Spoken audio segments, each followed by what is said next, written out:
Hello again, and for today we are going to be talking about the ramifications of the 2016 election and how 4 years later, in the lead up to 2020, no one has really learned their lessons and they have been doing the same shit that got them in trouble last time. Now, let's start off with our friends in Conservative Inc. in neoconservatism, because as I explained in my video on Wednesday, owning the libs is a dead meme and it gets you nowhere in the culture war, and all you're doing is essentially extending an argument ad infinitum until the Civil War happens, and then you get essentially murdered because you did nothing physical to stop, progressivism from overtaking the left. So why is this a failure of 2016?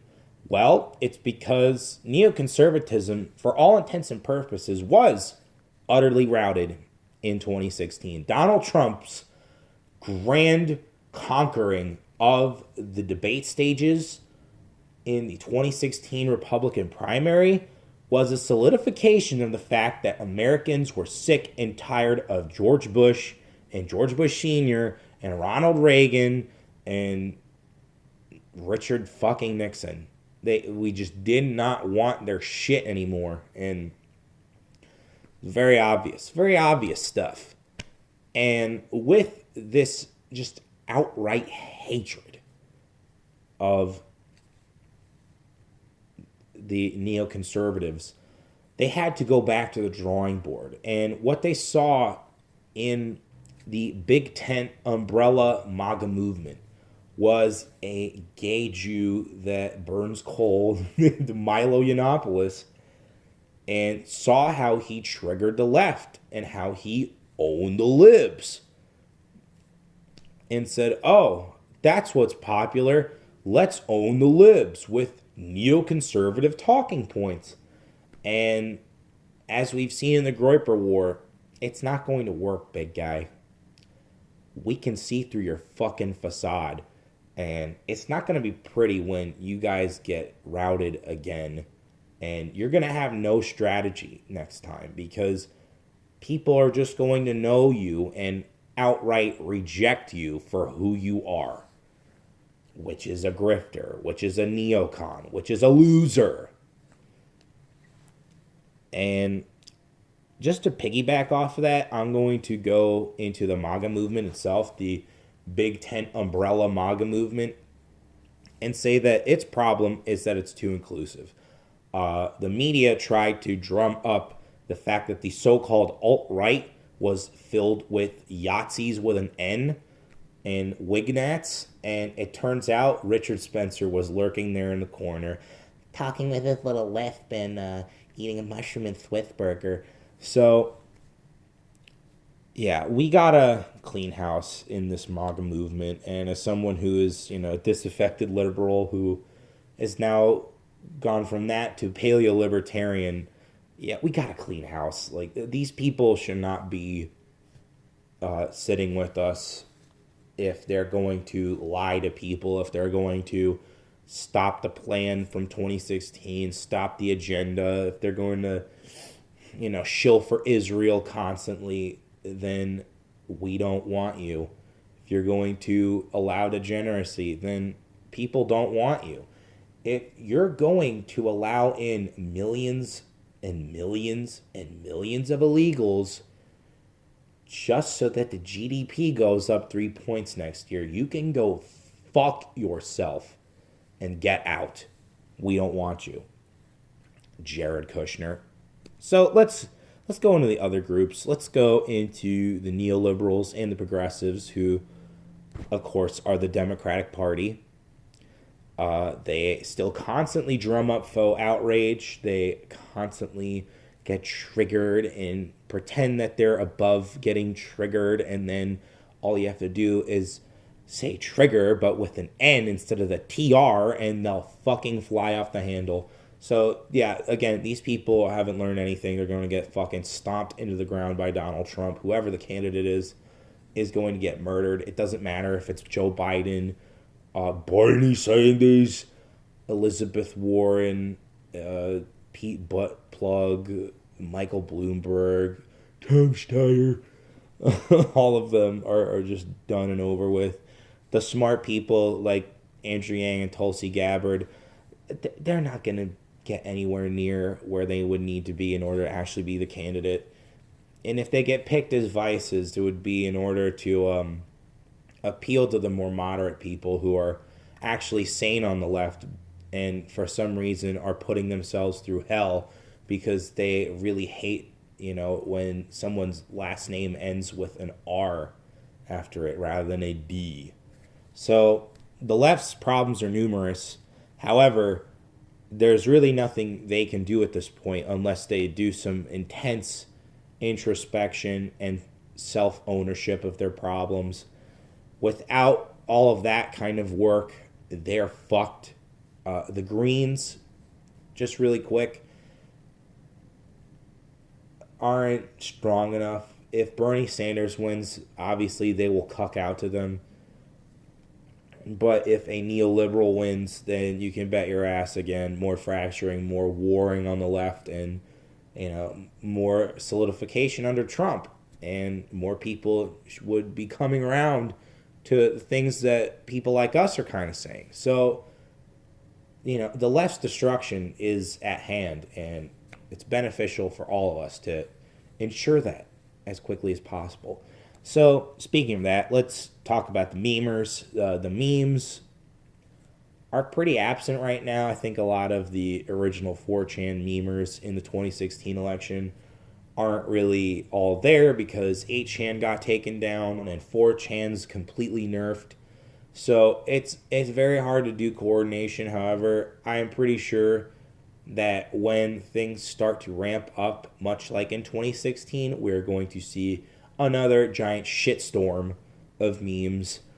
And, people like Carpe Donktum and Benny Johnson aren't really going to help in any of that. I bet if, those memers come back from 2016, Carpe Donktum and Benny Johnson would be scared fucking shitless. Because it would be just a tidal wave of racism and sexism and all this shit that is just obviously out there meant to offend. Like Ari Shafir's recent comments on Kobe Bryant's death. By the way, that was some dark ass shit, but it's still pretty funny. And so yeah, the memers will show up when they do, and the memes will flow like the Nile River all the way until November when we actually get a choice in picking the next president. So let's talk about the last little group here, since I've got pretty much everyone down on lock, including the group that I would identify with, which is MAGA, 2016 MAGA. The Libertarians, who have gone from the party of that guy that walked on stage naked like he was on acid into the Who Cares party. To Lilith Lovett out there, who cares is not an argument. And if you keep using it, you're going to distance people who actually give a shit about winning the culture war and actually, changing life for the better. And this whole stupid mentality of I just want to be left alone is not going to be curtailed if we don't stop the commies and the progressives and the socialists and the authoritarian left and the neoliberal wing who want to nanny state the shit out of all of us. So either you fight or you die. There is no leaving me alone on my fuck off nuclear bunker, okay? They will come for that bunker if left unchecked and then get all the power.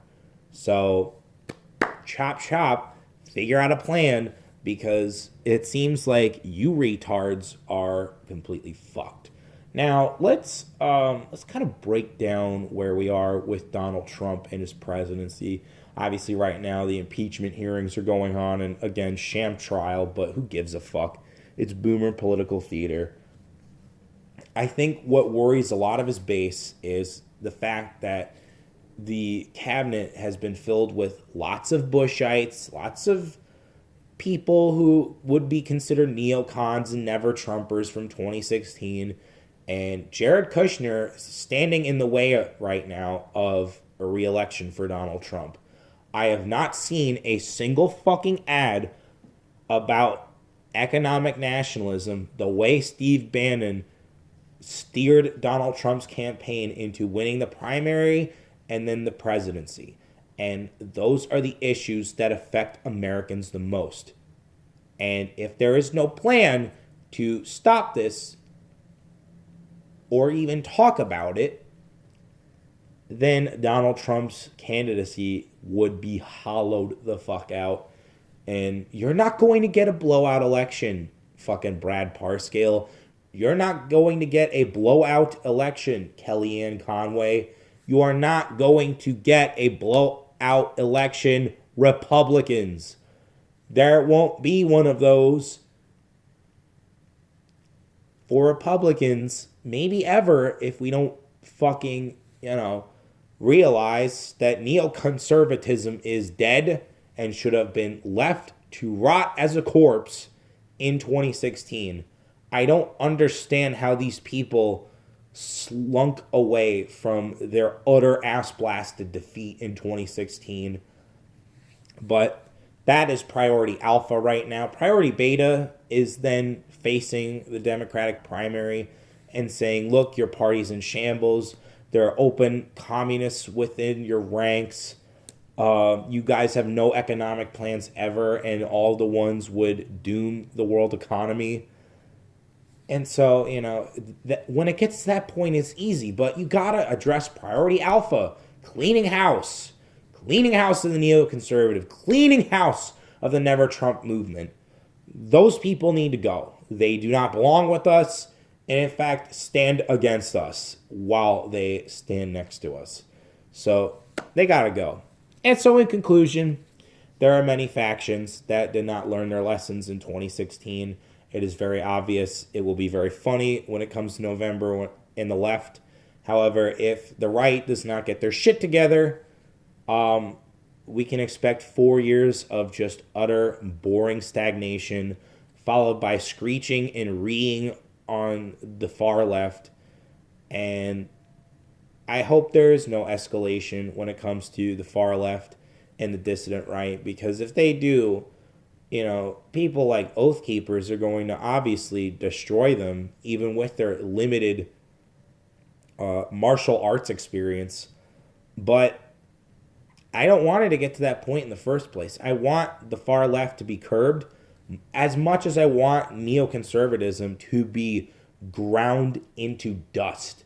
So, to all of my enemies, all of the people who stand in the way of the MAGA movement and the kind of victory that we're trying to secure for the American people, you better tread lightly, because you didn't learn anything from 2016, and it's going to be so funny when you realize it in November.